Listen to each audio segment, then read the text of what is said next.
And welcome everyone, and thank you for joining us. This is Brennain Lloyd from Northwatch, and this is the first in our 2023 webinar series. And I'm joining you from Nipissing First Nation territory in Robinson Huron Treaty area. And I'd really welcome you to put your introduction, your land acknowledgement, anything you want to share about yourself in the chat box now. And we'll then be able to get to know each other a little bit through through the course of the webinar. So I am joined by Wendy O'Connor from We the Nuclear Free North, and we're with Bill Noll from Protect Our Waterways, No Nuclear Waste from Southwestern Ontario.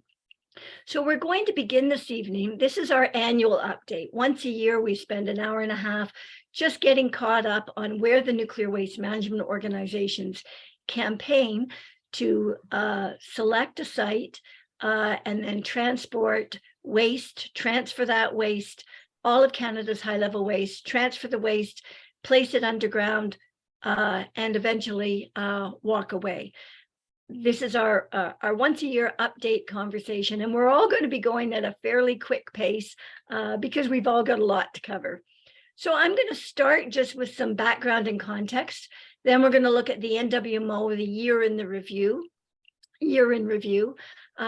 Then turn it over to my co-hosts to talk about experiences on the ground in Northwestern and Southwestern Ontario, and then we'll go to question and answer.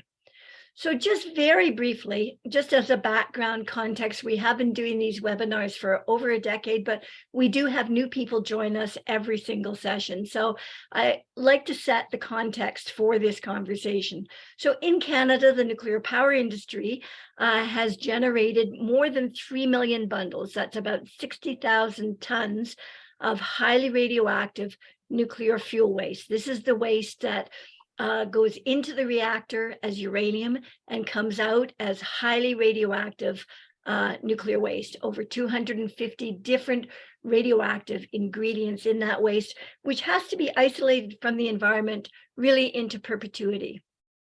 And since 1977, the industry has been developing plans of one sort or another to bury the high-level waste that they've created. It all started 3 men, 3 months, 1977, studied the problem, decided the best route was to bury it.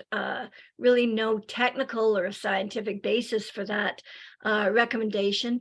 But that is the direction that Canada and the Canadian industry has followed since 1977. It went from there to a unsuccessful siting process by Atomic Energy of Canada Limited in the 1980s. Then they switched tracks to a concept approach in the 1990s. There was an 8-year review of Atomic Energy of Canada Limited's geological disposal concept, although we really should say concepts, because they did switch their concept pretty significantly on the last day of technical hearings in the second phase of that hearing. And the technical hearings were then extended for 1 week as a result.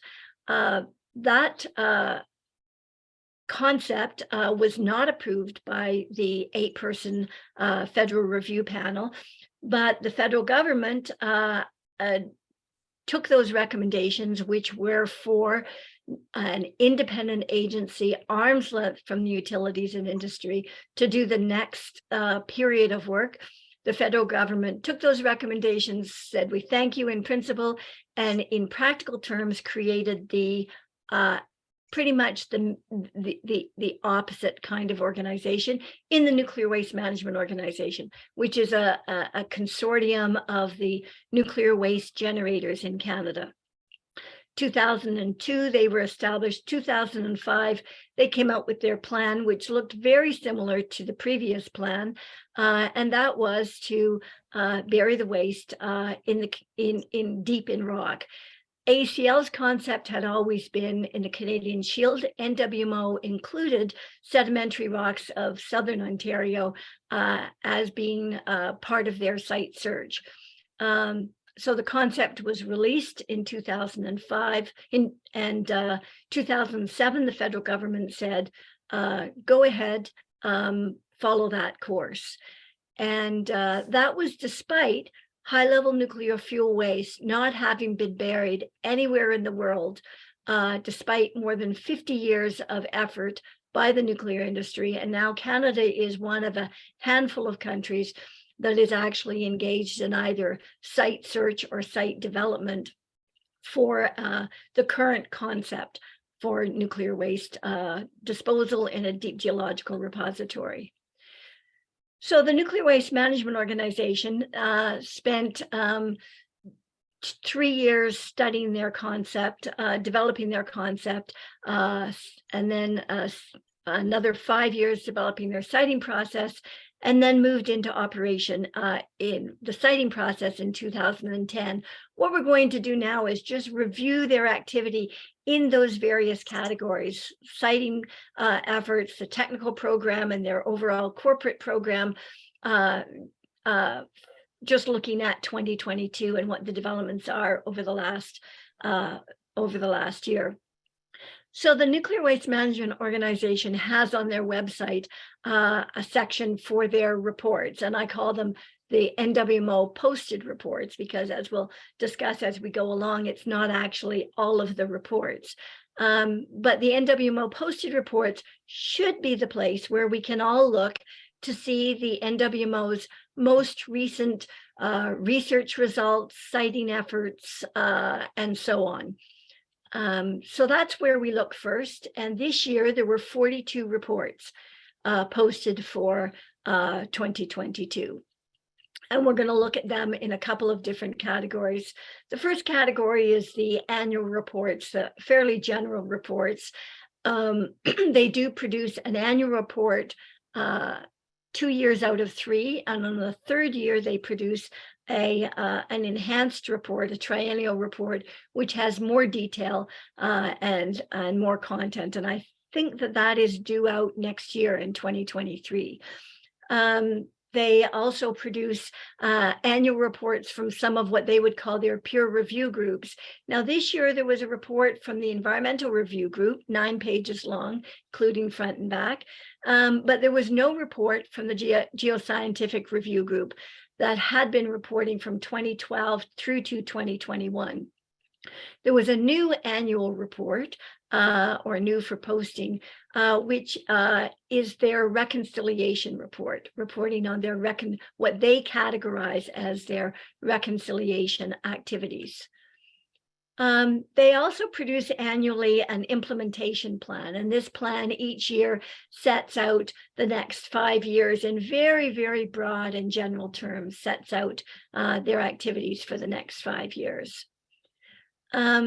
They then produce a number of reports which are specific to either the siting process or their technical process, and we'll look at those reports in that context.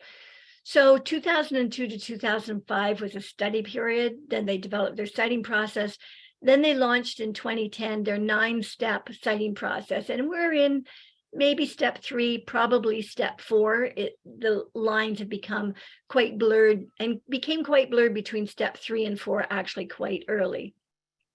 There is an issue with the sequencing of those siting steps, in that they, in step 5, expect a community to make what they call a compelling demonstration of willingness.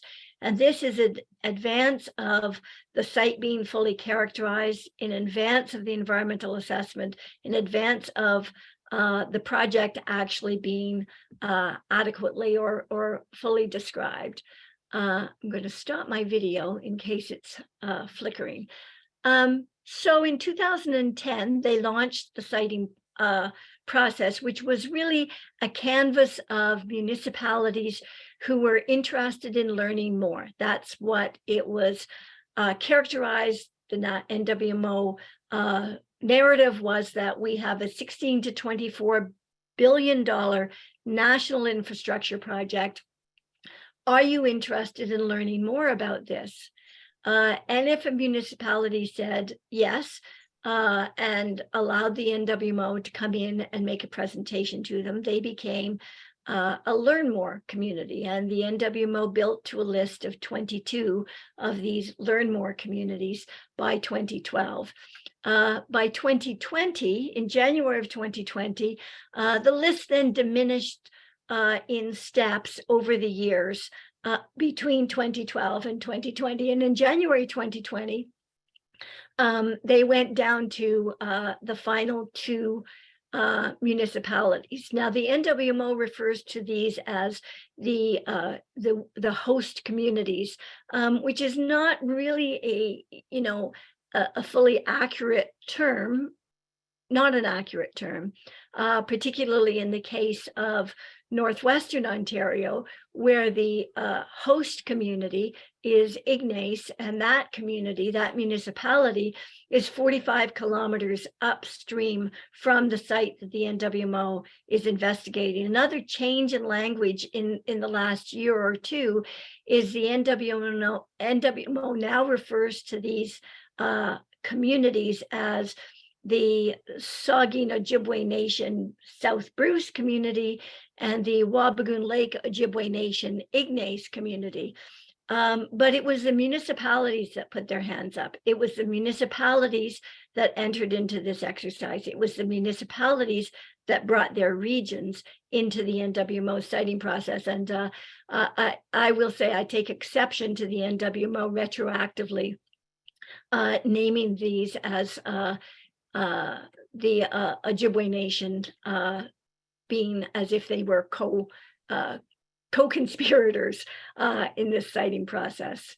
So the NWMO has sections on their website for each of the siting areas. So one for South Bruce and one for Ignace.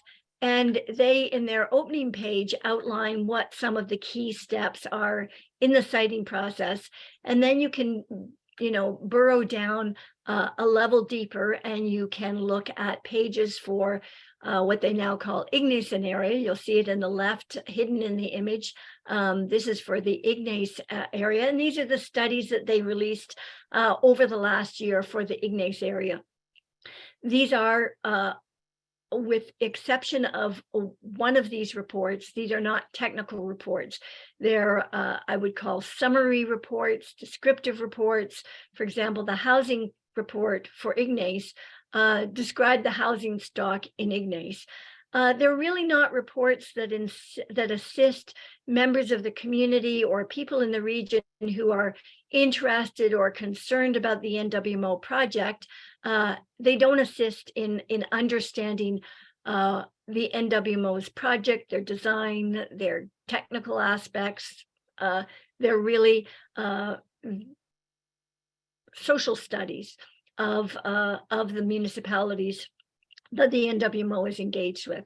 Similarly for South Bruce, the exception in each case is what the NWMO calls the confidence and safety report, and they issued mirror reports for South Bruce and Ignace, and we will look at that in the technical report section. So the NWMO has done a number of these studies, and they've used different processes for South Bruce and Ignace, but they've involved some workshops, some online sessions. In the case of Ignace, they don't release any of these reports in advance of the workshop. So it's an online session. There's a workshop held online. And then the report is posted sometime later. So it really doesn't encourage or enable people who are interested to actually delve into the report or have any kind of discussion with the report authors if they happen to be presenting. The report authors, at least in the case of Ignace, didn't always present their own reports. So the NWMO technical program, so since 2007, the NWMO took over the technical program for the Deep Geological Repository. Previous to that, it had been Ontario Power Generation, previous to that, Ontario Hydro. In consort with Atomic Energy of Canada Limited at some stages. And the NWMO assumed that technical program in 2007. And this year they released 12 technical reports. Some of those are very technical, looking at specific aspects, particularly of the fuel. There were a number this year looking at analysis of used CANDU fuel, dose rate analysis, and corrosion dissolution. So those are quite technical reports. And then there are the less technical reports. And then there are the annual reports. So some of the annual reports are we'll look at them in a second. So just an overview of the NWMO technical program. So over the years, since 2007, they've each year released a number of reports, including a number of technical reports or social reports or summary reports. And there's really no discernible pattern year to year on the ratio of technical to non-technical reports, how many reports they released, or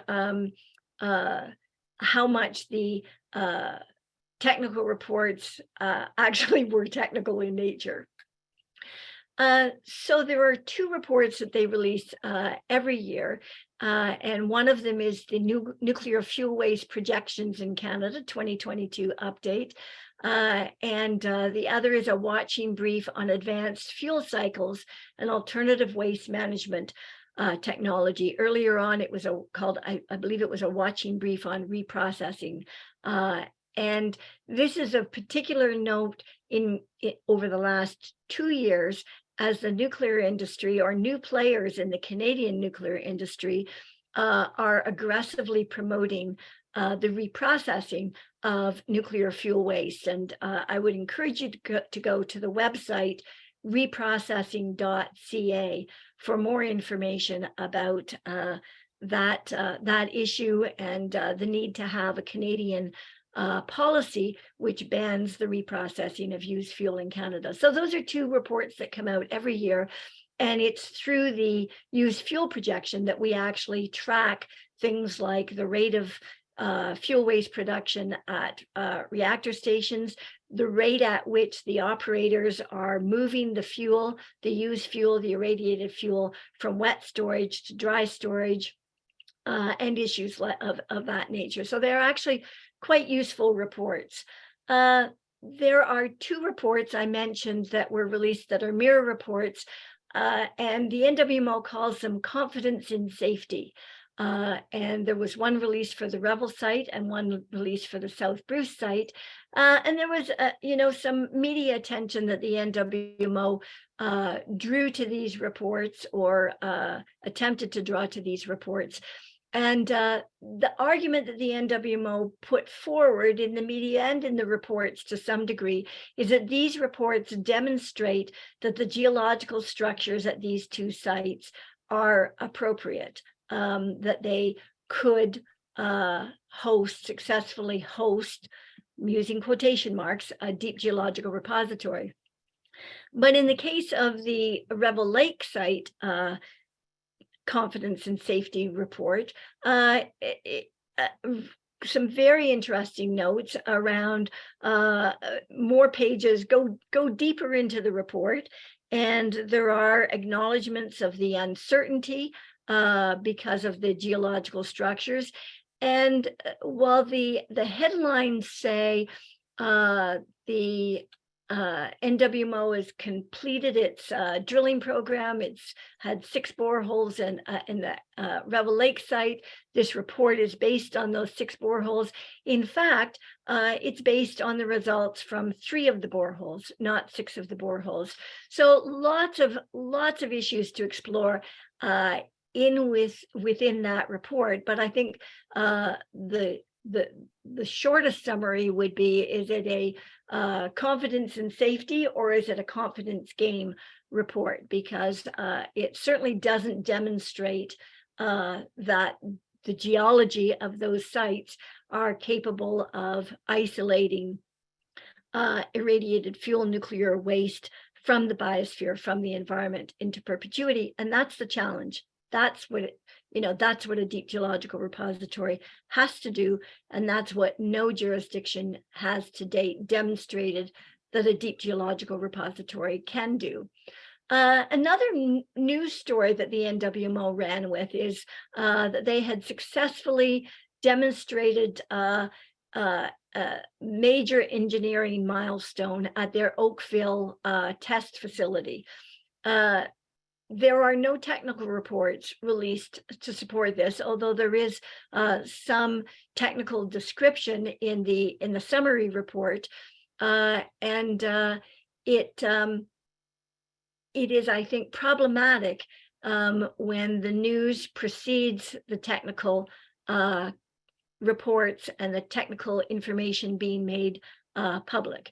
So here's the one report that does, to some degree, discuss activities at the Oakville test facility. It summarizes the 2021 technical program. So a little bit frustrating. It comes out July 2022.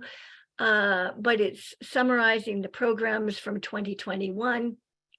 Some good overlap with the technical reports we looked at a year ago in this session. Interestingly, it lists 10 of the NWMO technical reports. The NWMO issued 12 technical reports this year, a similar amount, I think it was 14 last year. It lists 10 technical reports.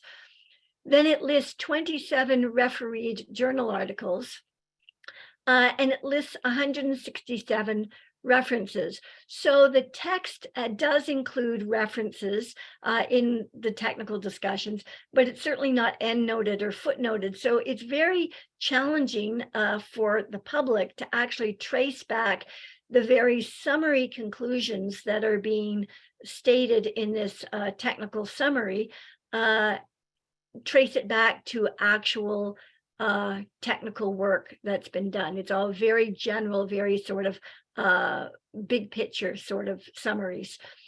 I'm just going to reference some major reports that the NWMO released on a fairly regular basis over a number of years. It was first ACL in 94 and 96, then Ontario Power Generation in 2004, then NWMO released the next 4.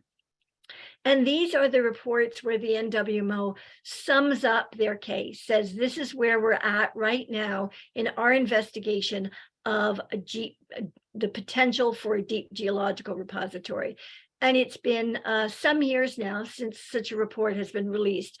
The closest we've seen was last year, the Deep Geological Repository Conceptual Design Report, and they released they released this report, and at the same time they released one on the transportation system. These are the reports that give the most information. The concept design report gives the most information about the used fuel packaging plant. That's the packaging plant. It's the facility where the waste will be brought to at the selected deep geological repository location. And the fuel containers, the transportation containers, will be opened in, right now the current description is that will be in a hot cell in a negative pressure room and placed in a different container for the long term. Very challenging operation, highly technical, almost certainly to be contaminating. And there were no technical reports released over the last year on the used fuel packaging plant. In August 2021, we saw the first presentation at a South Bruce CLC meeting, and it was described then as a concept. Then the concept report came out in September 2021, and through 2022, there were no additional reports issued on that very, very important part of the NWMO package. Their package is transfer, transport, transfer, bury. And those transfer points in their project are extremely important, really high risk of contamination, and almost no information available on the used fuel transportation packaging plant at the end point and no information about how that transfer would take place at the reactor station. And that is I think should be a really big concern for those in reactor communities. So these are just the players in the NWMO, the executive committee, the main players.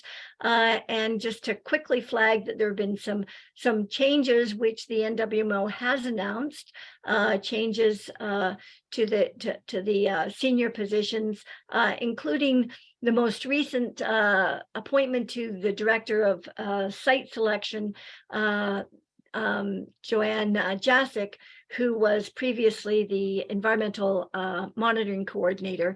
And she's been featured, for those in the Northwest, you'll recognize her. She's been featured in the newspaper ads as the one who listens to water. And some announcements, some shifts in the NWMO that seem to have a lot of public interface that were not announced on the NWMO page. The one on the left, Corinne Glenn, just to note for those who were participating in the radioactive waste policy review, Corinne Glenn had moved from the Canadian Nuclear Safety Commission to the Nuclear Waste Management Organization to be the lead for the development of their integrated strategy for radioactive waste. And we haven't seen an announcement from the NWMO, but on Corinne Glenn's LinkedIn page, she announces that she is now Director for Impact Assessment for the NWMO, but is still scheduled to speak at conferences, big conference in Arizona at the end of February, talking about the integrated strategy for radioactive waste. Another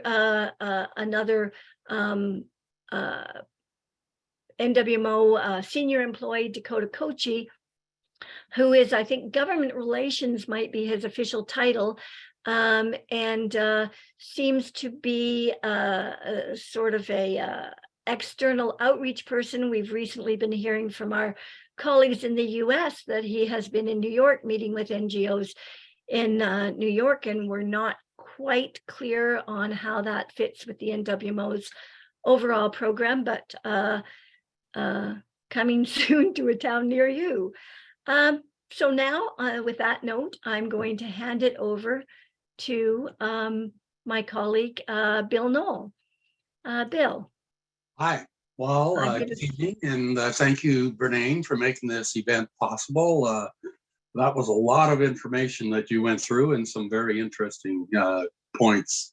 So I'm going to start out with slide 1, Brennain, if you can put that up, that would be great. And some key points about the chosen potential site for the NWMO in Teeswater. South Bruce is a community of approximately 5,700 residents. The DGR is located 190 kilometers north of Toronto, and it's 40 kilometers from the Bruce Power and the Tiverton site, which is where the current cold storage is. The site will be 3 kilometers from Teeswater, and that's a town of about 1,000 people. And Teeswater is also the home of the second oldest creamery in Canada and the first in Ontario. It's now owned by Gay Lee, and it is one of the largest employees in South Bruce, employing about 100 people. And last but not least is a recent new home, which is a laundry facility for the nuclear waste for the nuclear industry. And it's where they launder the clothes and the rags and the kind of low-level equipment. So now I say if the DGR comes to Teeswater, and with the NWMO, and they're advertising this a lot, the Center of Excellence, what a great tourist attraction that will be. I think Teeswater will be known as the nuclear waste dump capital of Canada. So if you go to the slide 2, the planned proposed DGR in South Bruce is 1,500 to 17 acres that the NWMO has acquired. It's located in prime farming area. The site is totally surrounded by farms whose products consist of milk, both goat and cow. There's cash crops that are actually shipped out overseas, of corn, soybeans, and hay, to name a few. And then there's beef and pig meat products. The only river in South Bruce flows through the middle of the site, and water from the Teeswater River ends up in Lake Huron. The site is rich with aquifers and is the main source of drinking water for the South Bruce and the surrounding communities. We have the Greenock Swamp that borders the site to the north, and it is Southern Ontario's largest wetland complex, and it covers about 20,000 acres. This amazing ecosystem is noted for its ability to act as a giant sponge, releasing water when needed and absorbing it in heavy rains. It also has a diversity and abundance of wildlife, and it's home to a number of significant wildlife species. We are losing farmland by urban expansion and projects like the DGR. In fact, Ontario is seeing 319 acres of farmland disappear on a daily basis. And this is a real big problem, in my opinion. So on to the next slide, Brennain. So how is the NWMO hoping to secure a willing host community? Some might say it is buying its way to gain the approval and support of the community.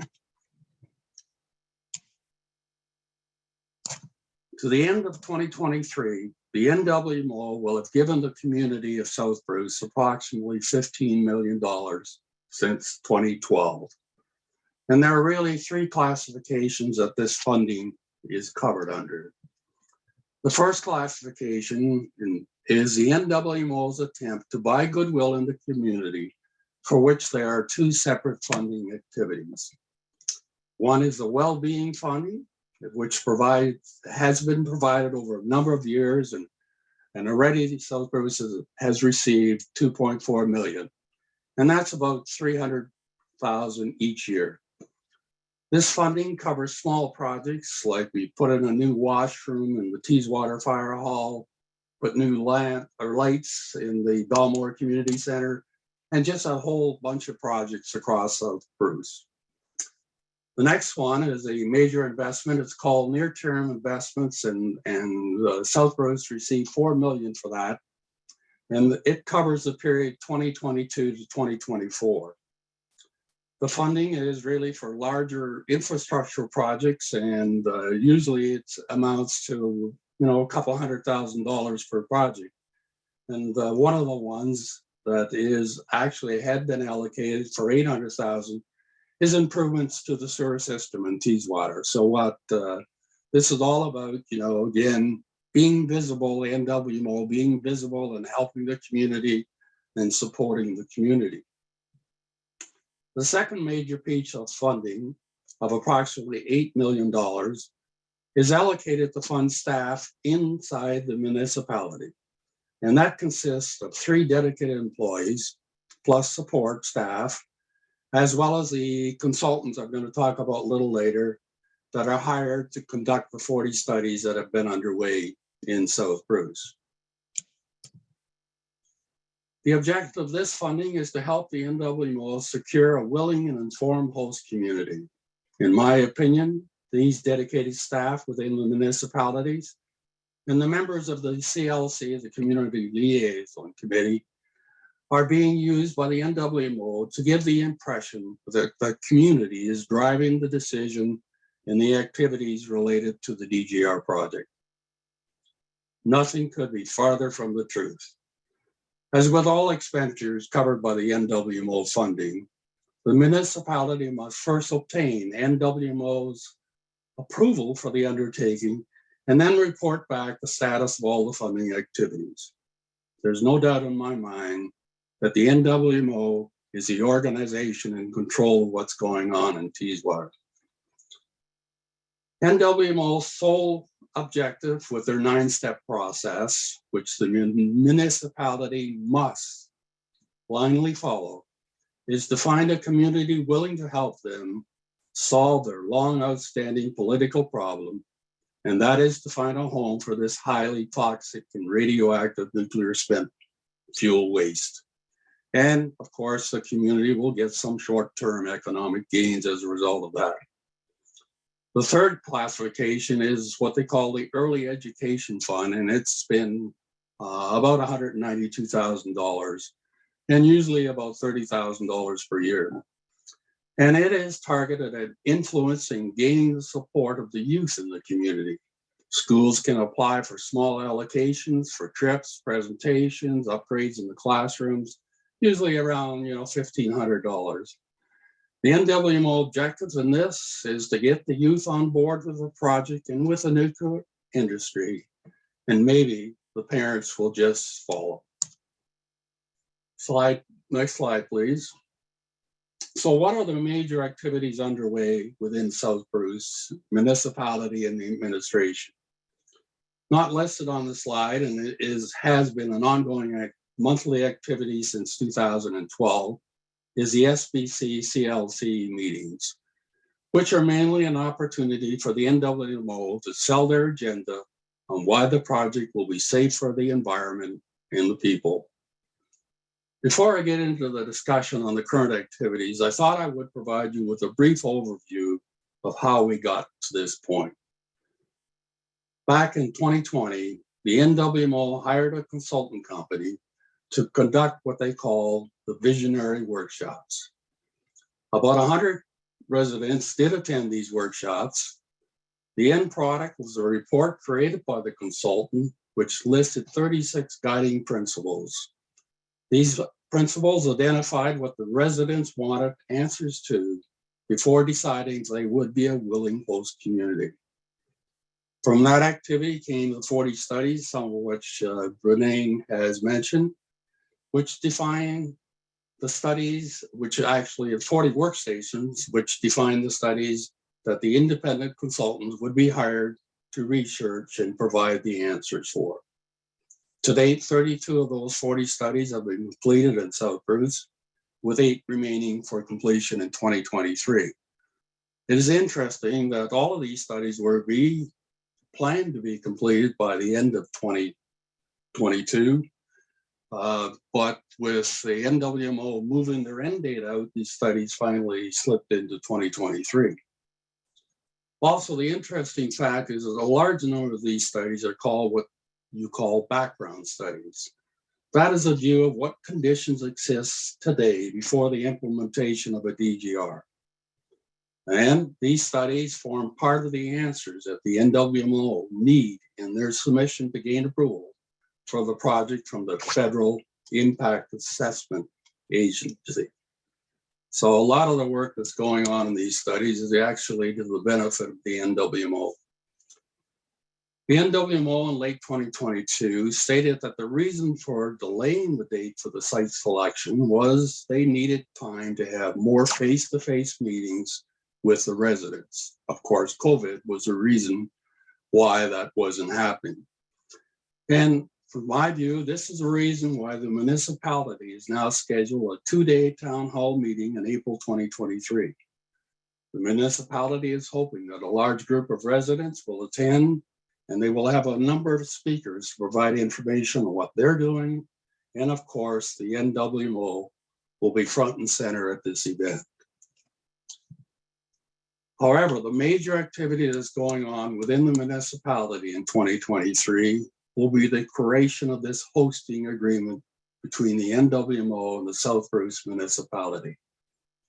There are 4 phases planned in creating this document, with the final document being approved in the 4th quarter of 2023 by both organizations.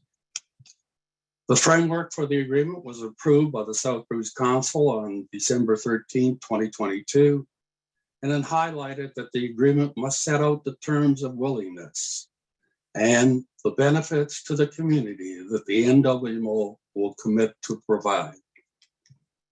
Interesting in that there is a plan on how to determine willingness, but there's no measurement or process that will determine if the community is informed. This is one of the 2 requirements that the NWMO has stated is needed prior to them selecting a site. Now, I can also tell you that, over the years 2012 to 2020, they had ongoing meetings, numerous presentations provided by the NWMO, with only one presentation that actually was in opposition to the whole idea of a DGR. The attendance at those meetings was very low, 5, 10 people per meeting and less than 100 people per year. And a lot of those were repeat people. A real issue we face is that there's no date has been given when a by-election for a referendum will be held. The municipality and the council have stated that all of the above activities must be completed before a referendum can be held. Will we see more changes on the dates for all of these activities? And I'm sure we will. Next slide, please. So what's our organization, Protect Our Waterways, No Nuclear Waste, plan for 2023? Our major objective is to continue to keep the residents informed about the action of our council in the NWMO. Where there's misinformation being provided by either of these organizations, we will correct it and publish the information. We will carefully review the study reports, in particular the financial impact study, and provide feedback on the counter views where appropriate. The hosting agreement, which will be a very important document, and our plan is to be active in reviewing the document, providing feedback to the residents of the community on our views or alternative views of what we think should happen with this hosting agreement. Not that we're in agreement with the hosting agreement, or with the DGR. We will also be raising our concerns that the federal regulatory agencies seem to favor the nuclear industry rather than the citizens of Canada. We believe that we cannot win this battle alone, and we will seek help from the surrounding communities, organizations such as Northwatch, and people who are willing to put effort into helping all of us in stopping this very bad idea of a DGR. They claim it's the only solution for managing the disposal of spent nuclear fuel waste. This I don't agree with. Next slide. Based on the actions of the Canadian Nuclear Safety Commission, as noted in the Globe and Mail articles shown on the slide, the real question is, who does the Canadian Nuclear Safety Commission protect? As summarized in the Globe investigation dated June the 5th, 2023, and I quote, "The regulatory limits for Canada's nuclear industry can be remarkably elastic when it comes to facilitating the continued operation of Canada's aging reactor fleet. I'd also add, once the nuclear industry and its regulator set a safety standard, the cost of meeting it or raising it trumps the standard itself." Our message to the residents of South Bruce on deciding whether to host the industry DGR is, we should all be concerned that once the facility is built, safety standards set, and nuclear waste delivered and buried and then abandoned, both the industry and its regulator cannot be trusted to keep their promises to the community. In fact, they may not even be around 100 years from now.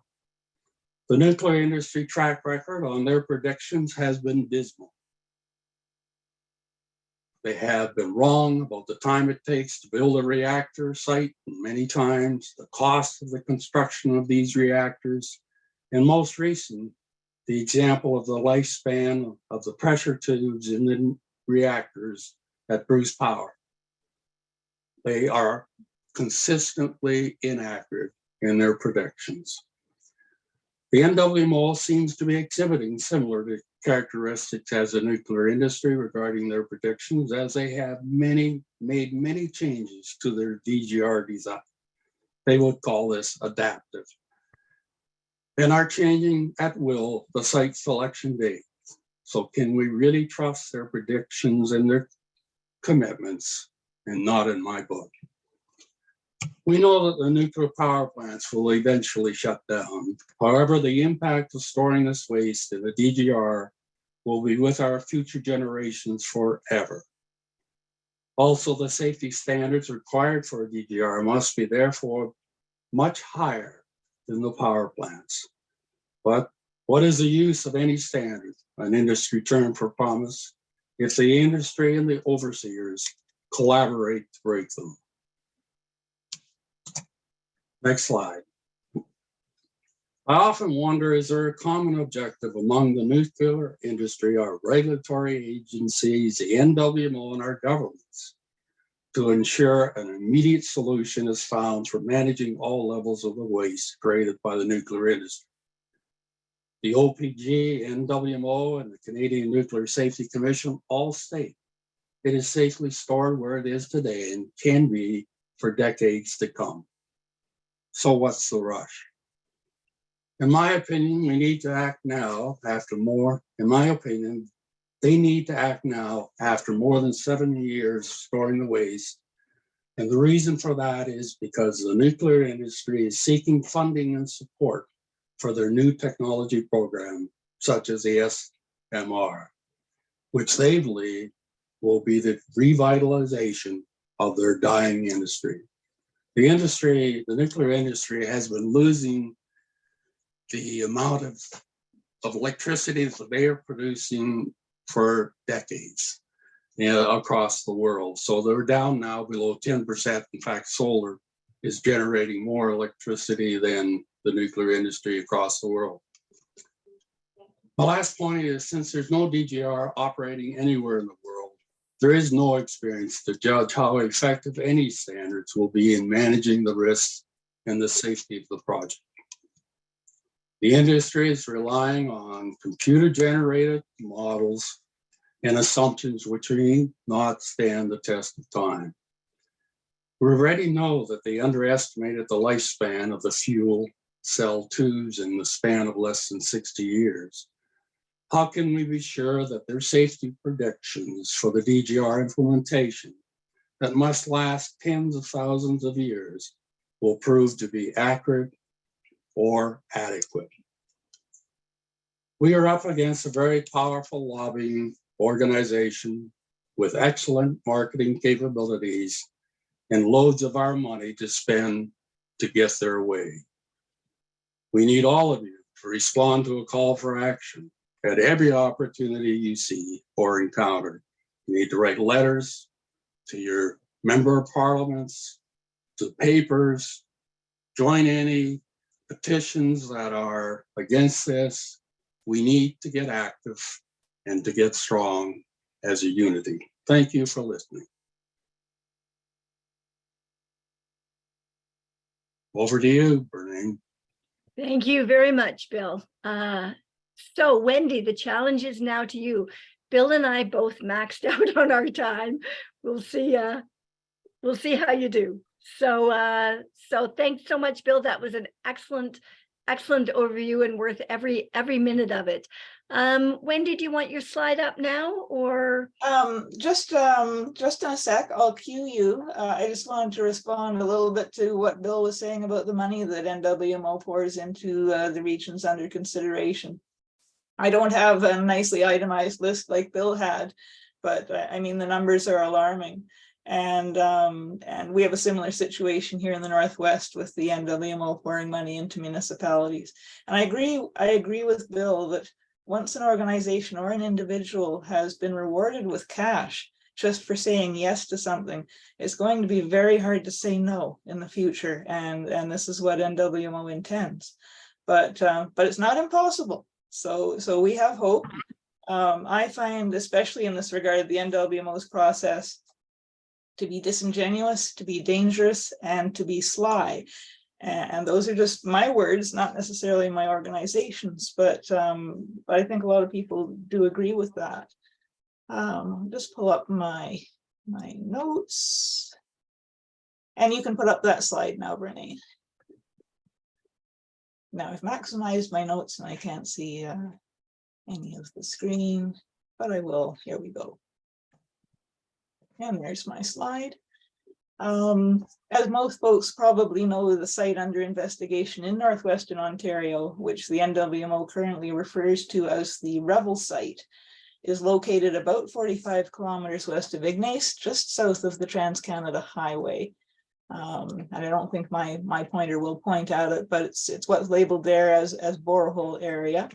And the map also indicates some communities nearby it. Ignace, as Brennain mentioned, is not even in the same watershed as the borehole site, but Dryden is about the same distance away from it. Actually, on my map, the borehole area should be just a touch west of where I put it. And there are smaller communities nearby, such as Denoric, Diamond, and Wabagoon Lake Ojibwe Nation. So you can take the slide down, and the other ones come up at the end of my presentation. So, in 2022, the NWMO completed their current borehole drilling program in that area where you saw under the little circle. And in March of 2022, they released a report, and Brennain mentioned them, the Confidence in Safety Revel Site Report. There was a matching one for South Bruce. And as she said, it was based on only 3 of 6 borehole results. That's in the fine print, but it's there. And this is the kind of thing some of us notice. The document states the NWMO is currently conducting baseline monitoring at the Revel site, including borehole studies and shallow groundwater, surface water, biodiversity studies, seismic monitoring, and all of these are meant to contribute data for site characterization. In 2022, I think further along in 2022, well, throughout 2022, the NWMO was running regular advertising in local newspapers.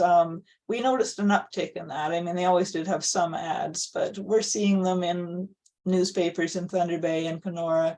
We noticed an increase in online ads. There was that ad that Brennain mentioned with Joanne Jasic, listening to the water, that kind of thing. We've lampooned some of the ads actually, but we noticed them cropping up. The Learn More Center on Ignace's Main Street continues to operate. It was very quiet there during COVID, but they have activities there again. And there is also a lower profile NWMO office in Dryden. I don't think they conduct public things out of there. I'm not sure what that office does now. There was also an office of Ignace's Community Liaison Committee, which they called the ICNLC, the Ignace Community Nuclear Liaison Committee. It had a small office operating in Ignace, but a municipal staff report in late December reported that it was now closed and without staff. So that's the status of that. Some things have been difficult in Ignace for both sides, but for the pro side as well as the opposition. In October, the media covered NWMO's release of lovely artists' concept drawings for a potential center of expertise for the Revel site. Again, something similar proposed for South Bruce. Apparently this one for the north is especially designed for the northern environment, and it'll have what they call a living roof, which has provoked speculations about ground dogs burrowing into the center and moose grazing on top. So, it's not always glowing praise. It's sometimes a bit of a wry attitude to these announcements. In December, NWMO announced the appointment of Joanne Jasic to the position of Site Selection Director for Ignace Northwest, and that followed on that series of ads that we've mentioned. So that's what NWMO has been up to in our area. It's not all it's been up to, but it's what I was able to summarize. And for municipal updates, I'll cover a bit of what's been happening in Ignace, Dryden, and Wabagoon Lake Ojibwe Nation. Ignace, as you know, Ignace is the community that's designated by NWMO as the host community for the Revel site proposed repository, although it's 45 kilometers away from that site. It's actually Township of Ignace rather than Town of Ignace, but even the township doesn't encroach the site. It's just not in there and not in the same watershed. But subject to current conditions, it's Ignace's feelings about the project that are pivotal. So we pay a lot of attention to Ignace. Last year, I reported at the webinar in this series that a majority on the Ignace Council at that time were thought to be in favor of the proposed project, but that we might be seeing something very different shaping up after the 2022 municipal election. And indeed we have. I'll detail more on that in a couple of minutes. Also in 2022, Ignace's Community Liaison Committee, the ICNLC, continued its online meetings. It hosted speakers from the NWMO several times. Although it's termed a liaison committee, it didn't actually seem to liaise any more than it had previously. It never really has. Really, it's just a series of presentations with no opportunity for community input or even questions or comments. So a liaison committee, it's not. It's functionally just advertising for the project. Ignace's Willingness Project, which I detailed last year, it wrapped up, and it's meant to be still going on. Functionally, it seems to have wrapped up, but it was tagged with having resulted in Ignace's council's decision in late 2021 that Ignace residents would not have a chance to vote on their willingness for the DGR project. This is unlike the situation in South Bruce. The Township of Ignace's Willingness Project is reportedly still going on, but it doesn't seem to be active. Just before the municipal election, we did see a request for proposal put out for a consultant to do further work on this project, and there's no sign that anything has come of that yet. Unfortunately, within the community, we see evidence of increasing tensions through 2022. I mean, regardless of the future of the project, damage has already been done to relationships within the community. And within the liaison community, the liaison committee itself, there seem to be tensions. Nominations for a renewed liaison committee have been sought by the council, but so far there's been no announcement of appointees. There was also mention of a possible new nuclear benefits committee, which doesn't sound very neutral. Nuclear benefits committee being established by the council as a new committee of the council, but that has perhaps stalled. We haven't seen anything on that either. So a lot of thoughts are going on, but maybe not all that much action. It is always a period of upheaval when there is a new council. So Ignace throughout this time has had a very active community page on Facebook, which it's not a municipal run page, it's just a community page moderated by a community member.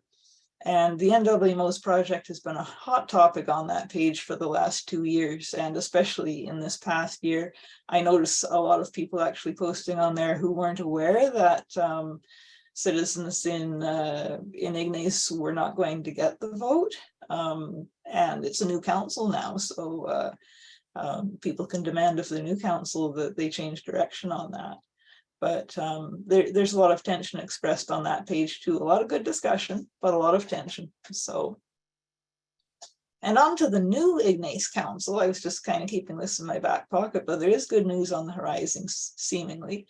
And tellingly, as soon as Ignace citizens did have access to a secret ballot through the municipal election, they came out in record-breaking numbers and throughout the entire council and the mayor. So it's a completely new slate as far as the mayor and council in Ignace, and that was good news for the opposition, seeing that the old council was very heavily in favor. The new council reportedly has a much more favorable makeup, and we know that several are at the very least not sold on the project. So that's much better than it was. Up to Dryden.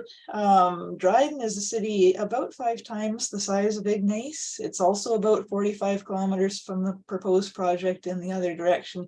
It is in the project's watershed, and it had to get on the radar eventually. It's been designated now by the NWMO as a significant neighboring community, and it's been offered lots of gravy on the gravy train, and just this past month in January, the new council voted to accept $3.2 million from the NWMO. So the NWMO obviously realizes they need to make inroads with Dryden's council and its citizens. So of the 3.2 million, some is earmarked for expenses related to Dryden's consideration of the project, which is fair enough, but most of it, 2 million, and I'd say even more, some of what's sort of earmarked for consultations around the project has very broad definitions in it, but at least 2 million is rather discretionary, and 2 million of it is designated for what they call near-term investment, which in practice, at least to my eye, is money that can be used for anything the municipality desires, as long as the money is spent in the near future. That's what the near term is. So in other words, my words again, simply a bribe. One Dryden councillor voted against taking the money, and news coverage of this and associated social media posts did draw a lot of attention to Dryden, and actually resulted in quite a bit of intelligent conversation online. So, there's people online that are pro, there's people that are against, but when information can be shared, that's generally a good thing for everyone. Dryden briefly had its own Citizens Advisory Committee, which they called the DNEEC, the Dryden Nuclear Education and Engagement Committee, and now they don't have it anymore. There's a story behind that, which is simply that the council decided not to have it anymore. Maybe members were finding it difficult, I don't know, but it seemed to be a sudden decision. That committee had been operating very similar to Ignace's. It wasn't really liaison. It was a series of presentations weighted heavily towards NWMO speakers and not a lot of give and take. And there's no word on the future of a community liaison committee for Dryden. And my next little section here is Indigenous organizations and communities. I have a little bit on that. The big news in our area for 2022 was that Anishinaabe-Aski Nation made a strong declaration in August that they opposed the NWMO's project. And just for background, Anishinaabe-Aski Nation, or NAN, is not a single Indigenous community. Rather, it's a political and advocacy organization. And it's one of 3 such organizations that represent Indigenous communities in Northern Ontario. So, and this was very well covered by the media. The chief of NAN, Derek Fox, actually stated that he was willing to go to jail over the matter. So they very strongly opposed the project. It's relevant because there are many NAN communities in Northern Ontario and all along the potential transportation routes. So the declaration was significant, it was well covered by the media, and it was damaging to the NWMO's prospects in Northwest Ontario. And in a seeming coincidence, but we're not sure, just 2 days after that announcement from NAN, the NWMO announced that they are moving their siting decision from 2023 to 2024. NWMO said it was due to COVID delays. My feeling is that the NWMO sensed that they were losing ground and just want more time to try and make up that ground. My hope, of course, is that the trend continues and they keep on losing ground. Significant opposition has also been expressed in 2022 by Chief Jeffrey Copenass of the Ojibways of Onagaming First Nation. And this First Nation, it's not a member of NAN, it's a member of Grand Council Treaty 3, so one of the other organizations. Many member communities of Grand Council Treaty 3, including Grassy Narrows, are directly in the watershed of the proposed project. And at a Grand Council Treaty 3 meeting in October, Chief Copenass, who is a new chief, objected to the almost routine acceptance of funding as part of a new agreement with the NWMO, an agreement between the Grand Council Treaty 3 and the NWMO. Chief Copenass felt the process hadn't been transparent. And so at the meeting, there had to be a lot of discussion about this on a topic that many others at the meeting just thought would be an agenda item that took a few minutes. So he really wanted it examined closely. And he has since expressed his concerns several times in public forums that he opposes the project. He feels the processes have not been transparent. And his opposition has also attracted a lot of media coverage. Wabigoon Lake Ojibwe Nation near Dryden and near Ignace, also a member of Grand Council Treaty 3, is the closest Indigenous community to the proposed site. And Brennain mentioned them earlier, that now the NWMO tends to mention the name of that community in tandem with Ignace, as if, as if they were part of the same thing. It's just a very odd thing to do. It has to do with public relations for NWMO and nothing else. That community is, of course, of very special importance when it comes to consent, being the closest Indigenous community, and their leadership has not publicly declared a position on the project. On to the opposition. Some of what I've detailed before dealt with opposition, but I can tell you about We the Nuclear Free North's activities. We meet weekly via Zoom, a core group of us to help organize and coordinate regional opposition activities, which most of which would not go forward without all of our allies in the region, including Environment North, Northwatch, Sunset Country Spirit Alliance in Dryden, No Nuclear Waste in Northwest Ontario, which is also in Dryden, Northwest Nuclear Watch in Atikokan, No Can Do in Sioux Lookout, Nuclear Free Thunder Bay, as well as the wonderful support from many individuals and other organizations in Northern Ontario. And because of these very effective combined efforts, public awareness of the NWMO's project increased exponentially up here in 2022. In early 2022, We the Nuclear Free North delivered 30,000 postcards to residents along the potential transportation routes from Denoric, which you saw on my little map earlier, near the site, along highways 11 and 17, moving as far east as Wawa on the Highway 17 route, and Temagami on Highway 11. So that was a great deal of territory, a lot of awareness being generated there. We the Nuclear Free North also developed and delivered a webinar specifically on transportation risks, and we've drawn from that webinar for presentation slides and pamphlets. In April 2022, Environment North produced a series of video interviews on the nuclear issue, which were published on We the Nuclear Free North's YouTube channel and promoted on social media. Speakers from We the Nuclear Free North were invited to participate in a webinar series back in May of last year, focusing specifically on the nuclear waste issue. And this was developed by the Indigenous Food Circle in Thunder Bay, with concerns for the environment and the water in general, possibly affecting food security in the area. Many summer events were held that garnered media attention, including a yearly peaceful walk in opposition to nuclear waste, and that's conducted every year by Darlene Nikan of Ojibwe Nation of Saugeen.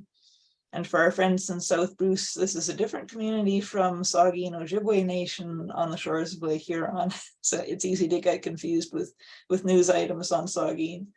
Darlene's walk always begins in Ignace on September 1st, and this year she made it to Sioux Lookout, which for those in Southern Ontario is a very long way.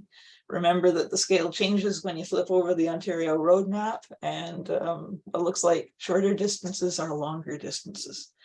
Other outdoor walks were spawned from Darlene's idea this year in support of Darlene's walk, including one in Thunder Bay on September 17, conducted by Nuclear Free Thunder Bay, and another in Dryden in early October. We the Nuclear Free North members and allies in the Dryden and Ignace area held information centers in Vermilion Bay, in Atikokan, Ignace, Diamond, and the village of Wabagoon in mid-August. I was up there for some of those activities. A lot of awareness, a lot of goodwill. The Ignace session also included a day of information sessions and an evening film. Members of our allied groups in Dryden and elsewhere were speakers at the City of Dryden's Nuclear Forum, which I don't think I mentioned earlier that the Nuclear Forum happened, I think it was in late September, and that was just before the dissolution of the liaison committee up in Dryden. So I think it was partly stress over that forum. The forum went off actually quite well, but it's an awful big job for a municipality and a citizen committee. But we had speakers there, although the decks at this event were heavily stacked with proponents of the project, but Put Up a United Front and opposition members in Dryden also held an evening event at that time, their own event, opposition specific, which was called Community Concerns Panel, and that was well attended.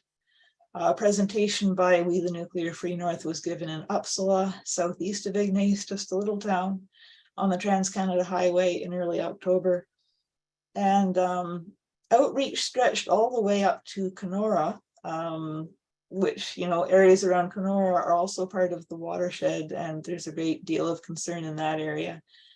Indigenous members of our group and allies from communities including Wajush, Onigum, and Grassy Narrows organized the Kenora Educational Forum that took place on October 30th, specifically about the NWMO's proposed project. And the forum featured non-Indigenous and Indigenous speakers, including Chief Jeffrey Copenas, who described his reasons for opposing. The presentations were live streamed. That was a first for us, and the event was well attended, and the organizers encouraged solidarity among Indigenous and non-Indigenous people against NWMO's proposed project. On the literary side, many letters to the editor were published throughout the year in the Thunder Bay Chronicle Journal, as well as the regional papers.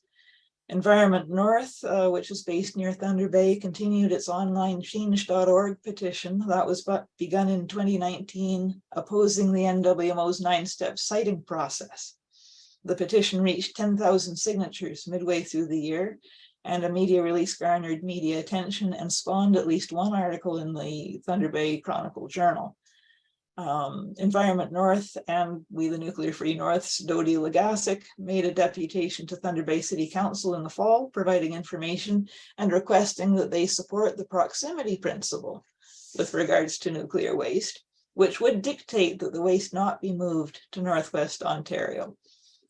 We are in hopes that the new council may bring this forward to the Intergovernmental Committee of Thunder Bay's Council, but we also plan further deputations to that council and others in the region.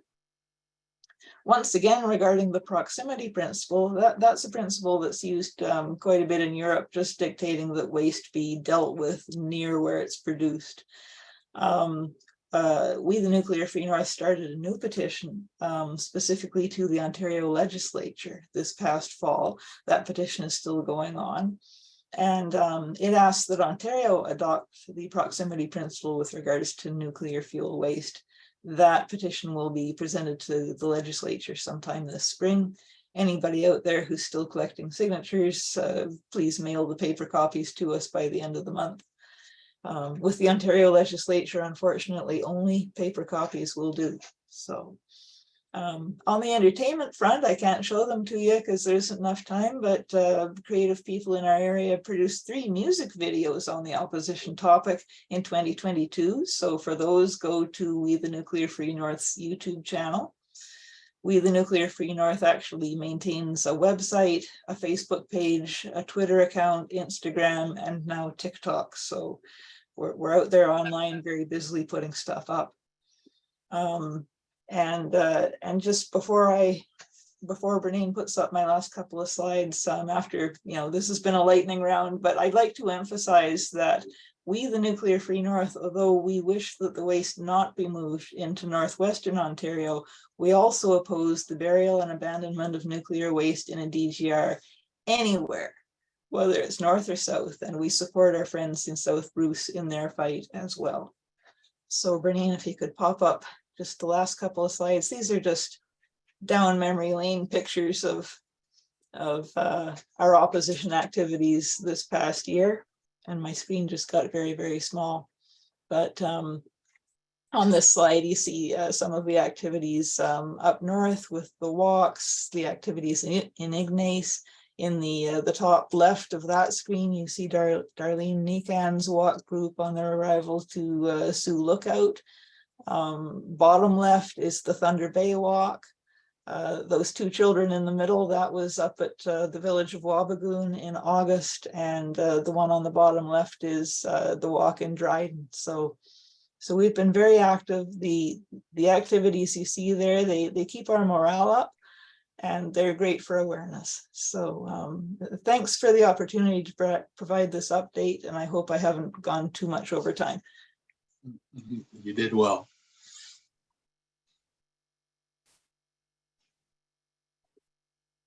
Thanks very much, Wendy. Let me see, is my mic on? Yep. Yes, it is. Great. Very good. So thank you so much, Wendy and Bill, for those great overviews. And now we're going to go to questions, and we've got a lot of questions in the queue. So Wendy and Bill, I'll invite you to look at the Q&A and click on any that you'd like to answer. Otherwise, be forewarned, I will arbitrarily send them your way. And I'm going to do that with the first question. I'm going to send it Bill's way. The question is from John, and it's, why does NWMO continue to pursue a DGR for spent fuel despite Saugeen Ojibwe Nation's overwhelming vote against the DGR for clothes and rags? And Brad asked a question in a couple of minutes about asking, wasn't there a DGR for Kincardine? So just as clarification, Ontario Power Generation in 2004 proposed a deep geological repository for low and intermediate level waste, and that was in the municipality of Cardine in the village of under the Bruce Nuclear Generating Station, and that's its OPG's DGR that Saugeen Ojibwe Nation held a vote in 2020 overwhelmingly opposed. So I'm going to pass it to you, Bill. Why does the NWMO persist? Well, they have no other solution as far as they're concerned. So they believe that the DGR is the only solution. They've already spent close to $1 billion, $1 billion on pushing this idea. So, and they've given lots of money is not only to Northwest, but also all the communities around. So they are continuing because they feel as though that this is the only solution. In fact, OPG many times has said that, you know, there's no need to study any other solutions, that the DGR is the only solution that makes any sense, and we don't plan to fund any activity for looking at any other alternatives. So this is it. As far as they're concerned, they've either got to make this happen or they lose their jobs.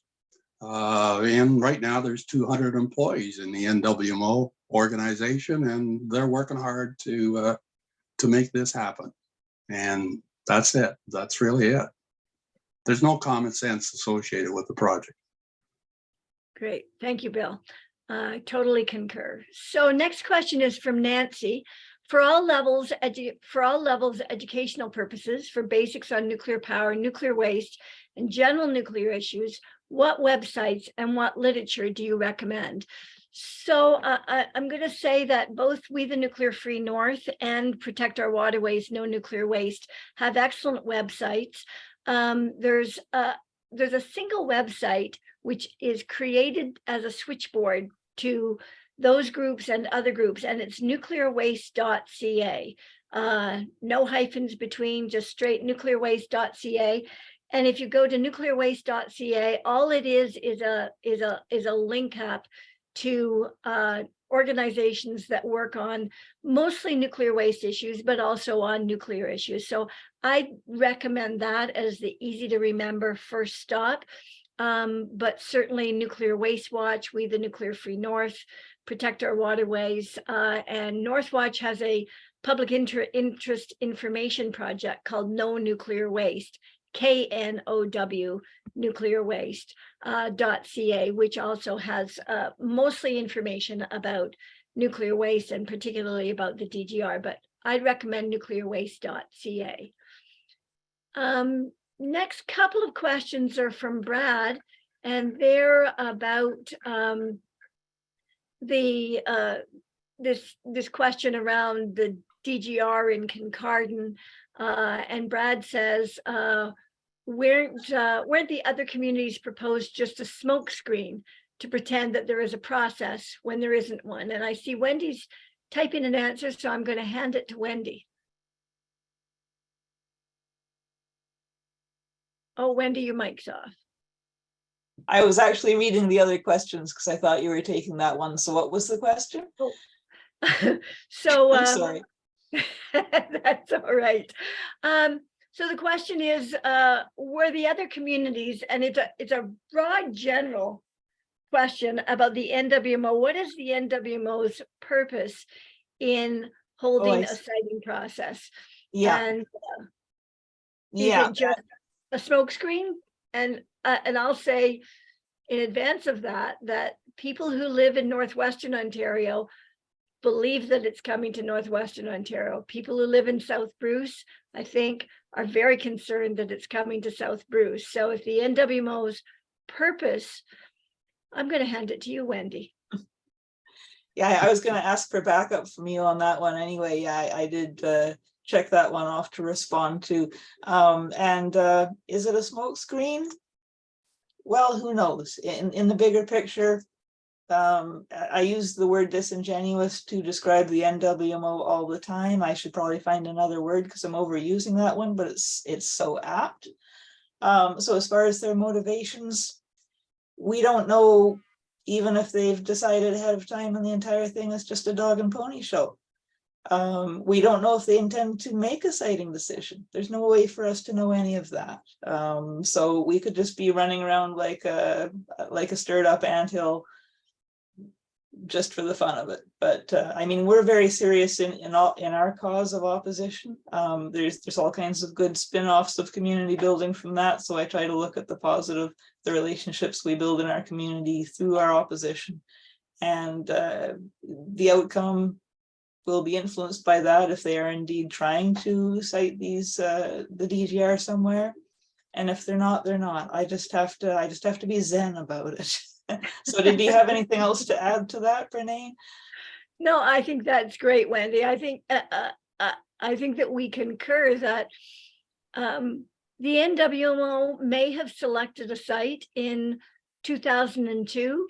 They may not know at this point which site they're selecting, and there's no way for external to the organization, there's no way for us to actually assess that, but no community, no region can or should take the risk of the NWMO having already made a decision and it's not them. And I think that we also need to work in solidarity along the transportation routes, at the reactor communities, and with the communities in the regions that are being investigated by the NWMO, because it's really everyone's problem. The reactor communities will also be put at risk by this project because there's big questions about how the waste is going to be moved from dry storage containers into transportation containers. The reactor communities also are put at risk because as long as the NWMO and as long as the industry and government and the regulators continue with this narrative that the waste will go away, real effort isn't placed into making the waste as secure as possible at its current location. And really, reactor communities deserve that, and they're not getting it. So everyone's at risk with this approach. Next question is from Brad, and I'm going to answer it a particular way. He said, the reports found speculative. Is there any way to ensure that the Nuclear Waste Management Organization don't cheat by disposing high-level waste as low-level like they did at the WIP site? I'm gonna answer that a particular way, Brad. One of the many issues with the licensing process is that there can be license amendments, and the WIP, the Waste Isolation Pilot Project in New Mexico is in some real battles right now about changes to the license condition. The same can happen in Canada. And in fact, the Deep Geological Repository for Low and Intermediate Level Waste, Ontario Power Generation proposed it, entered the environmental assessment process, with that DGR being for operating waste. About a month or 2 months before the hearing was going to begin, they disclosed under questioning in a hearing at Pickering that they also intended to send the decommissioning waste. The environmental assessment hearing proceeded based only on the operating waste, with the expectation that OPG would apply for an amendment to their license after the fact. It's one of the real concerns with the licensing process is that the licensee can get the operating license, can get the go-ahead based on a certain set of activities or certain waste types, and then can apply for amendments after the fact. There are other concerns with the licensing process for the Deep Geological Repository, namely that the environmental assessment is going to start first, and then there will be the licensing to prepare the site, and later there will be the license to construct. And it's not until the license to construct that will actually get into the real detail around the long-term safety issues. So a real flaw in Canadian licensing system is that the environmental assessment approval can happen based on very general overview information, and the project can proceed before the really tough questions have been answered yet. Brennain, I'd like to follow on with that as well, because you know the communities are asked to make a decision about being informed about the project, and the information that is available at that stage, which is called step 5, I believe, is insufficient. It is only projections by the proponent of how the project is going to be safe. And so they, at that point, the communities are locked in to help the NWMO sell their proposition to the regulatory bodies. And there's no backing out. There's no, you know, you can't, once you've made that decision and agreed, then there's no veto. So you're in it for the duration. So, and as you mentioned, that the NWMO is always very evasive about how they tell you something. So it's never a specific. So as an example, you know, what's the temperature that this fuel will be put into the DGR? Because one of the big issues associated with the DGR is how hot it will get in that cavity. And will the rock fracture and will water come in? And there's no, like in Sweden, they tell you what the temperature of the fuel cells will be or the bundle will be before they put it into a DGR. Here, we don't know. So there's a lot of unknowns in this whole process. Yeah, quite right, Bill.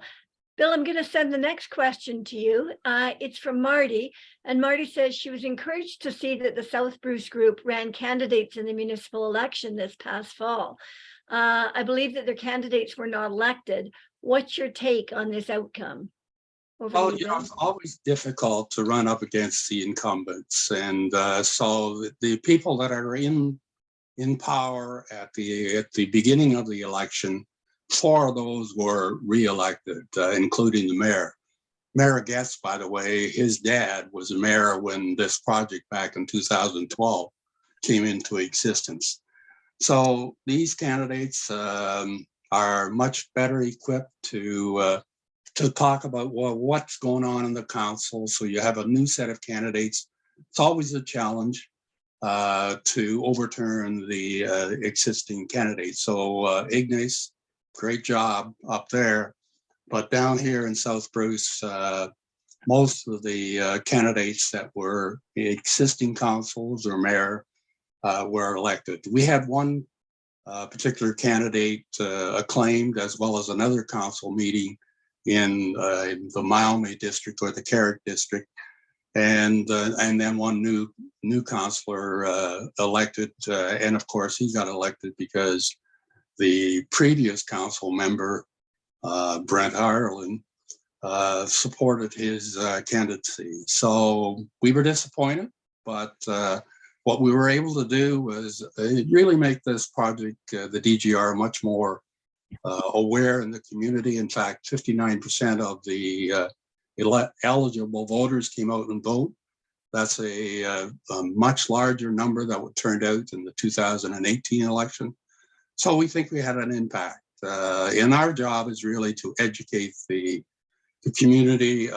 We think that the council and the CLC are doing a very poor job, as well as the NWMO, getting out and reaching the residents of the community. So we were disappointed, but I really appreciated the candidates that did run. It's a challenge, and it's really a difficult task to upseat the incumbents. And it's a credit to those people that did put their name forward to run. And as I said, it's a tremendous opportunity and a tremendous fight. Great, thank you, Bill. The next couple of questions next 3 questions are all transportation related. Mary asked just for comments on the safety of transportation. Laura asks if the transportation is regulated outside of the NWMO. And Cal asks, a key part of planning will be the form of transportation. Is it by truck? There must be, if it's by truck, there must be a large number of trucks because of the weight of containers. Can you please speak to what transportation plans will be? If there is a spill along a relatively long transportation route, what is their plan for rapid response? Thank you. So I'm going to try to roll these three questions into one. The NWMO has, in 2021, they released what they call a preliminary transportation report, and they also released in 2021 a concept report on transportation.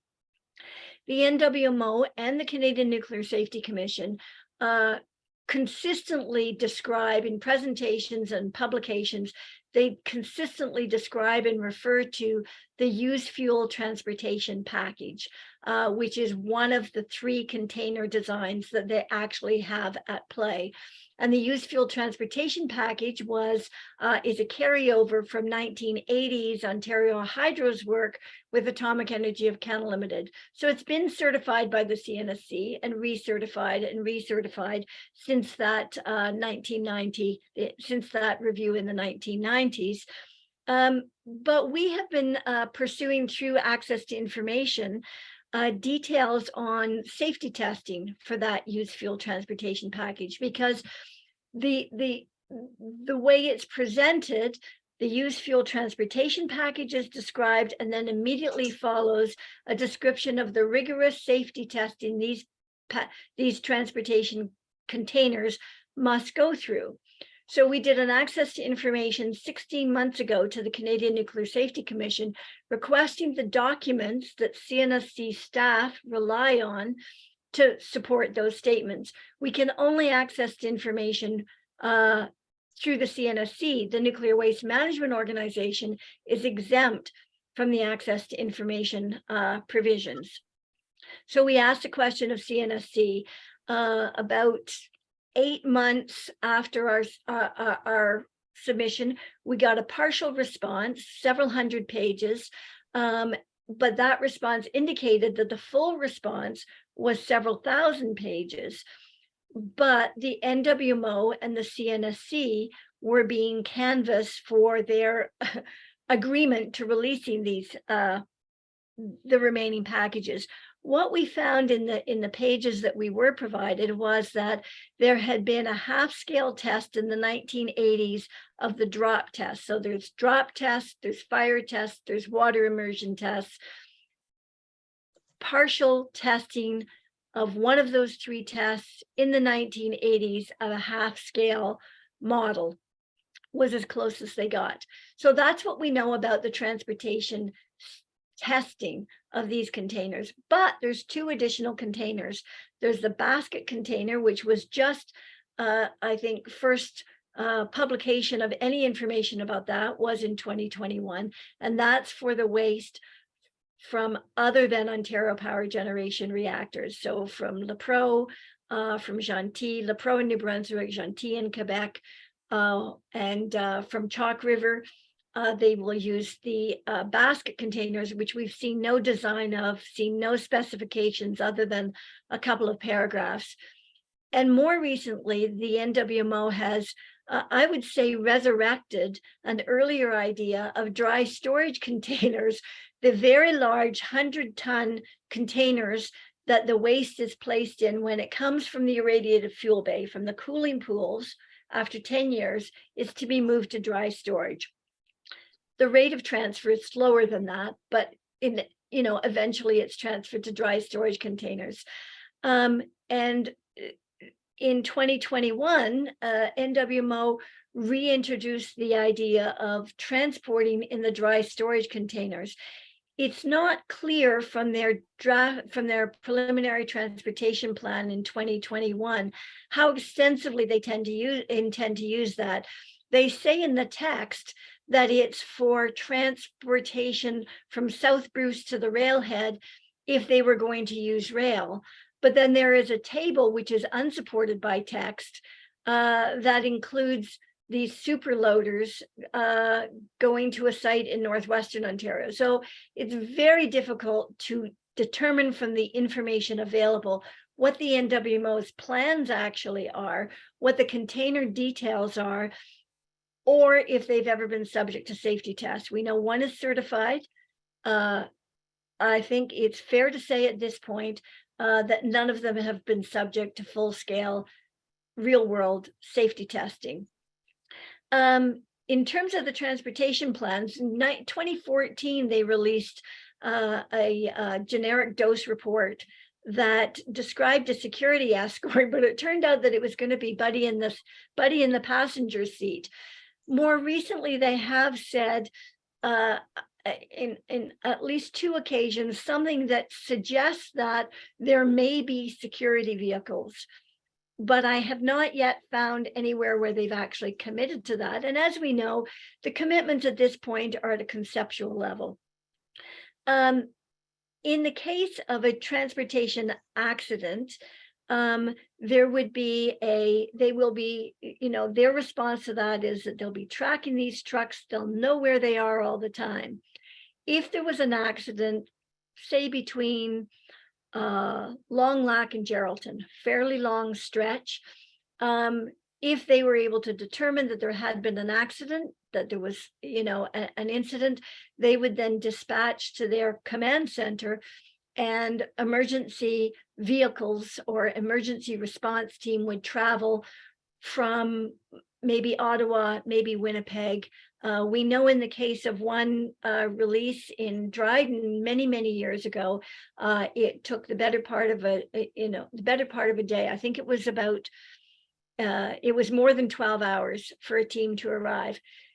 In the interim, first responders will arrive on the scene. And according to the only emergency response plan we've seen, which was for liquid highly enriched liquid uranium going from Chalk River to Savannah River, the job of first responders is to arrive on the scene and secure the site. But one of many difficulties is that the training that first responders are given is very poor. They rely, we did a project with first responders a few years ago and surveyed many volunteer and local fire departments and emergency workers, first responders. And we were told repeatedly that they rely on an emergency guidebook, and that emergency guidebook for the pages on radioactive waste, it's emergency response for all kinds of hazardous goods. For radioactive waste, the emergency guidebook says, astonishingly, that there is no immediate risk in approaching these waste materials, something to that effect. That's not it word for word, and I'd be happy to actually send out a link as follow-up to this report. So quite astonishingly, I think the first responders are put in an incredibly vulnerable position. So if there is an accident, a release, it will be local people along the way who will be first on scene and who will bear the greatest risk. So that was a very long answer, but it was 3 questions, so I combined. Question for Bill from Rod. Bill, have any communities other than Teeswater recently received NWMO funds similar to what we've seen in Dryden? Not yet that I'm aware of, but the NWMO does a lot of things behind the scenes. But I've not heard. And our closest community actually is here in Kinloss, and I will check with that community to see, and if I find anything, I'll report back to the group. Great, thanks, Bill. A question from Simon. If DGRs are not the solution, what is the solution? I have ideas. Love to hear them, Simon. We should do a session just on this. We've been hammering DGR for decades, but really what would be a viable solution for any community in Canada? So I'm going to take a first crack at that and ask Bill and Wendy to step in. What the waste needs is to be made more secure at the reactor station. So right now, for decades, the industry has run a decade at a time. And 50 years later, a DGR is still off, I think, in the far horizon, if ever. In the meantime, the waste is staying in the irradiated fuel. It's continuing to be produced. First thing, stop producing it. Second thing, move it from the irradiated fuel bay in a much more timely manner into dry storage. Third thing, the dry storage containers are in basically warehouse type buildings. OPG in the Darlington Waste Management Facility hearing last week said they meet building code. Well, that's great. They meet building code, but they're not hardened. They're not constructed to stand up to really extreme weather events, terrorist attacks, malevolent acts. And in both Pickering and Darlington, they have just received approval to construct, actually not just, they got renewed approval to construct additional dry storage containers immediately on the shore of Lake Ontario. So the dry storage containers need to be improved. The structures need to be improved. They need to be pulled back from the lake. They need to be dispersed and they need to be hardened. There's lots of ideas around about ways to make them more robust. And I believe that it's this illusion of the waste going away that allows the industry to continue with suboptimum storage at the reactor station. And I would really like to see the reactor communities demand better treatment for the waste. And it's going to be there for at least, I think the end date is 2098 maybe. It's going to be 50 years of transportation starting in the mid 40s at the earliest. So it's there till the end of the century anyway. Bill and Wendy, can you add to that? While the waste will be there a lot longer than that, if they continue to use nuclear reactors to produce electricity, the waste is actually going to continue to be produced. So it's not what they're talking about now is the projected life of the nuclear reactors, another 60 years, and that's what they're projecting as the volume of waste that would be put in DGRs. But the fact is that their plans are to continue to produce this toxic waste even after the 60 years. And so cold storage going to be there for a much longer period of time. Great. Thanks, Bill. Wendy, do you want to add? Sorry, I was muted. I agree with you, Brennain, and with Bill on your speculations about the motivations of the NWMO and the nuclear industry. Not mere speculations. I believe that yes, that it's the idea that the waste may disappear somewhere that drives other things in the industry. That's a very important point. The other one I wanted to make was that Simon asks about a solution to the nuclear waste, and we cannot speak in terms of a solution. It won't go away, even if it were in a DGR where it's not seen or heard from for a while. It doesn't go away. It doesn't go away for hundreds of thousands of years, no matter what you do with it. So solution is not what we're looking for. What we're looking for is according to our lights at the time, the least risky thing to do with it. And I mean, sometimes we're bombarded with criticism because we oppose the DGR, and people will point out the risks of surface storage, and those risks are real. So there is no solution, but we're just trying to make the best decisions around this. And it does go towards what Gordon Edwards calls rolling stewardship, which means generational, or you could just call it responsible stewardship, above ground management of the waste near where it's produced, so you don't have long distance transportation issues. We do have a track record of storing it securely in this way, and we can improve upon it by not storing it in interim facilities, but building long-term hardened facilities, as Brennain mentioned. So that to us appears by quite a long shot to be less risky than the experimental DGR idea. Great, thanks, Wendy. Now I'm mindful of time. We were aiming to finish at 8:30. We promised to finish by 9 o'clock. So a question from Tyler, whether the NWMO has done any comparative research on other communities that have been impacted by environmental contamination by comparison, such as the contamination of the Wabagoon River with mercury. And I would say I'm not aware of NWMO doing any research of that sort. Wendy or Bill? No, I'm not aware of any either. And, you know, there's certainly no reports by the NWMO suggesting they have looked at other situations. No, and it is a bit of a glaring omission, I have to say.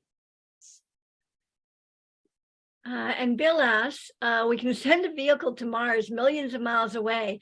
Why can't the nuclear industry make their waste neutral? Use all the money for that.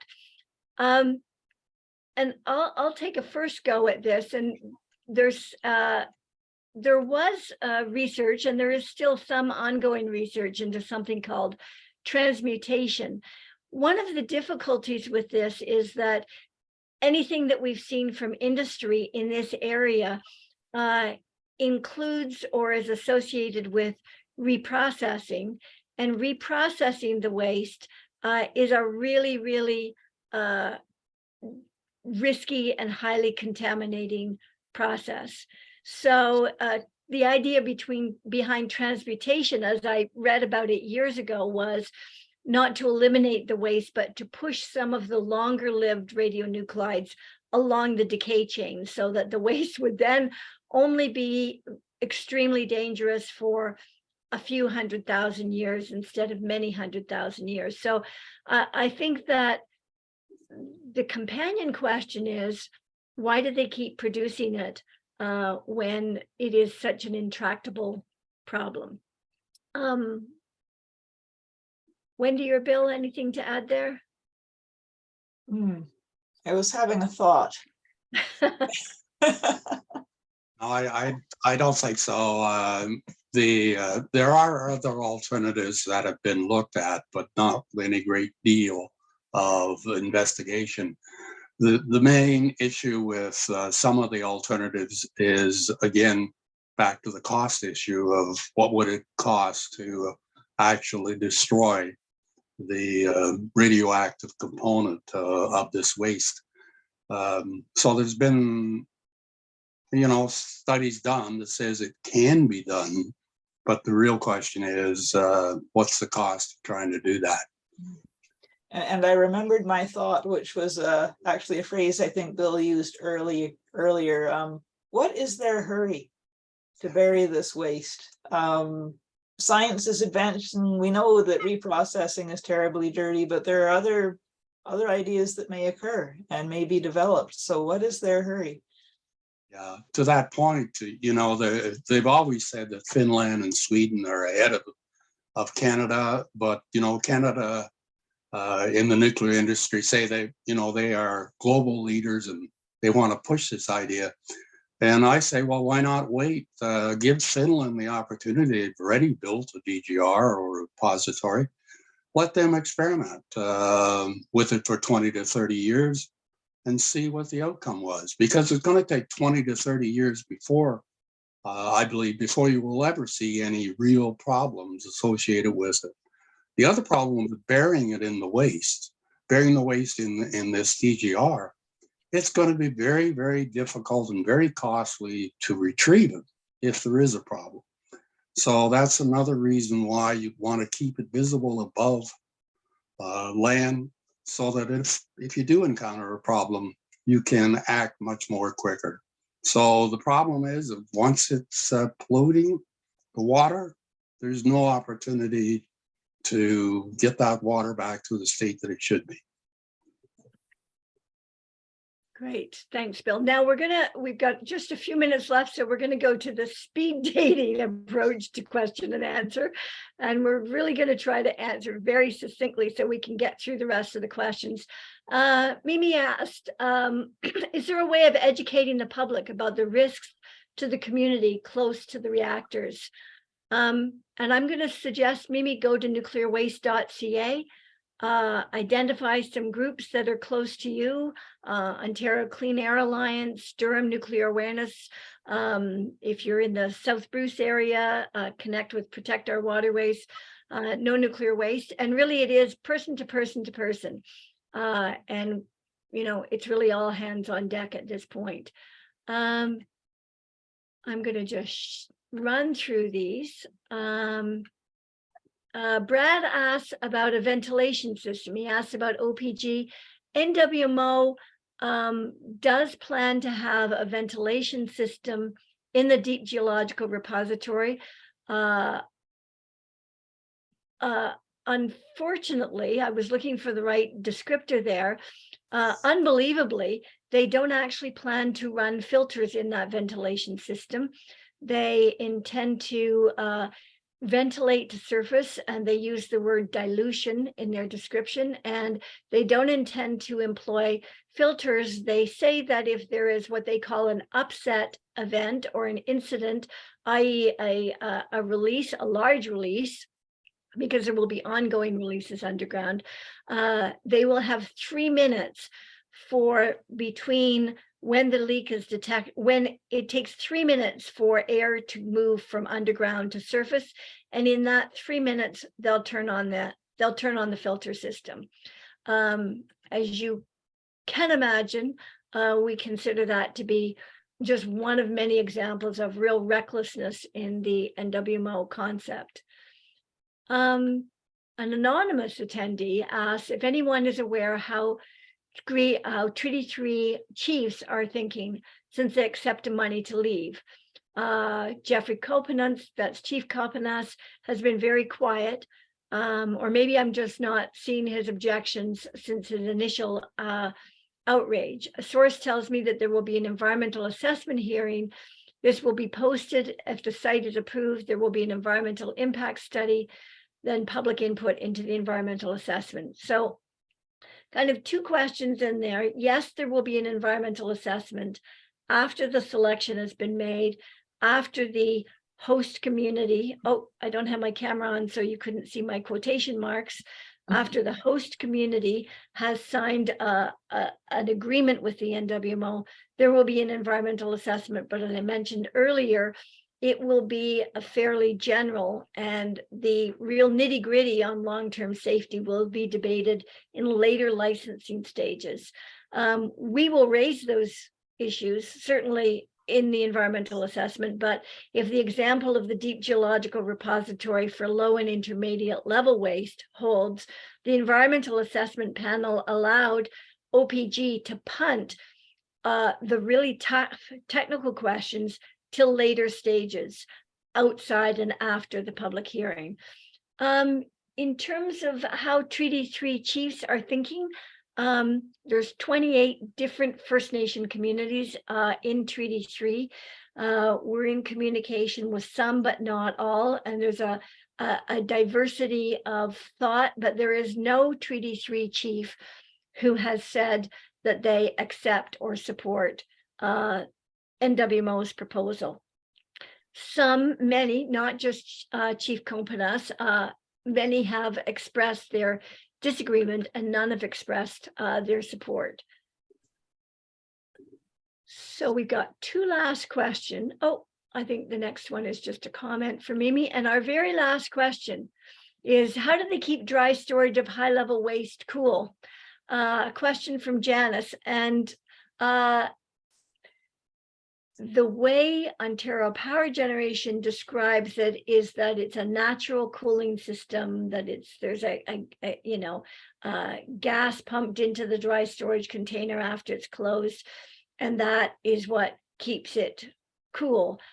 In fact, it's actually not very cool. The waste is still very hot even after it's in the dry storage container for decades. And in fact, it's difficult. We have been having difficulty finding details on the dry storage container emissions.